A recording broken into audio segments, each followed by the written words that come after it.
జై శ్రీరామ్. ఆపదామపహర్తారం దాతారం సర్వసంపదాం లోకాభిరామం శ్రీరామం భూయో భూయో నమామ్యహం. జై శ్రీరామ్. మానవుడికి ప్రకృతిని శాసించే శక్తి ఎక్కడి నుంచి వచ్చింది అనే విషయాన్ని తెలుసుకుందాం. సతీ అనసూయ రాళ్లను గుగ్గిళ్ళుగా చేసింది. అలాగే సతీ సావిత్రి చనిపోయిన తన భర్తను బ్రతికించుకుంది. సతీ సుమతి తన భర్త కోసం ఆ సూర్యోదయాన్నే ఆపింది.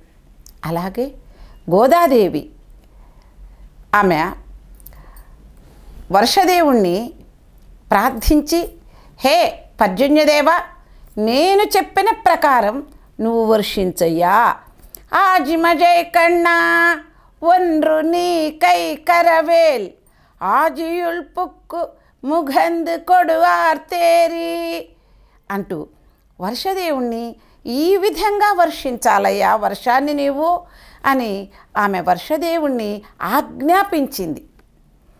ప్రహ్లాదుడు మనకు తెలుసు, తన తండ్రి ప్రహ్లాదుణ్ణి నారాయణ నామస్మరణం చేయవద్దని శాసించి, దానికి విరుద్ధంగా ప్రహ్లాదుడు నారాయణ నామం చేశాడని కోపంతో అగ్ని బగబగా మండే అగ్నిలో తన పుత్రుడని కూడా చూడకుండా వేస్తాడు. అగ్నికి సహజంగా కాల్చటం సహజ లక్షణం. ఆయన ప్రహ్లాదుని ఏమీ చేయలేకపోయింది. పాములతో కరిపించాడు, విషసర్పాలవి. మరి ఆ విషం పాకి చనిపోవాలిగా, అలా జరగల. ఏనుగులతో త్రొక్కించాడు. ఆ ఏనుగు బరువుకి మానవుడు జీవించగలుగుతాడా? అందులో చిన్నపిల్లవాడు జీవించగలుగుతాడా? మరి ఎలా సాధ్యమైంది? కొండల మీద నుంచి కిందకు సముద్రంలోకి తోసివేయించాడు. అయినా ప్రహ్లాదుడు జీవించాడు. ఇది ఎలా సాధ్యం? ఇలా మీరాబాయికి తను కృష్ణుణ్ణి ప్రార్థిస్తూ ఉంటే, కృష్ణుడితో మాట్లాడుతూ ఉంటే బయట ఉన్న వాళ్ళందరూ కూడా ఈమె పరపురుషునితో మాట్లాడుతుంది, పరపురుషుడితో సాంగత్యం చేస్తుంది అని అనుమానించి ఆమెతోటి కాలకూట విషయాన్ని త్రాగించారు. అయినా ఆమె జీవించింది. ఇది సాధ్యమేనా? ఇవన్నీ ప్రకృతికి విరుద్ధమైన పనులు. ఎలా సాధ్యమైనవి అంటే, ఈ సుమతి, సావిత్రి, అనసూయ వీళ్ళందరూ కూడా మహాపతివ్రతలు. అంటే భర్త ఆజ్ఞను తూచా తప్పకుండా పాటించేవాళ్ళు.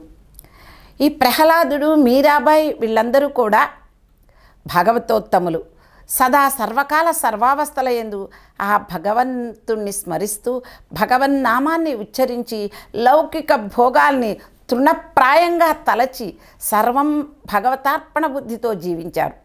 కనుక వీరందరికీ సాధ్యమైంది.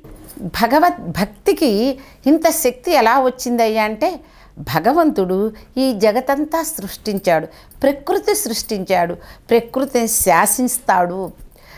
భీషాస్మాత్ త్వాతః పవతే భీషోదేతి సూర్యః భీషస్మాత్ అగ్నిశ్చ ఇంద్రశ్చ మృత్యుర్ధావతి పంచమ ఇతి.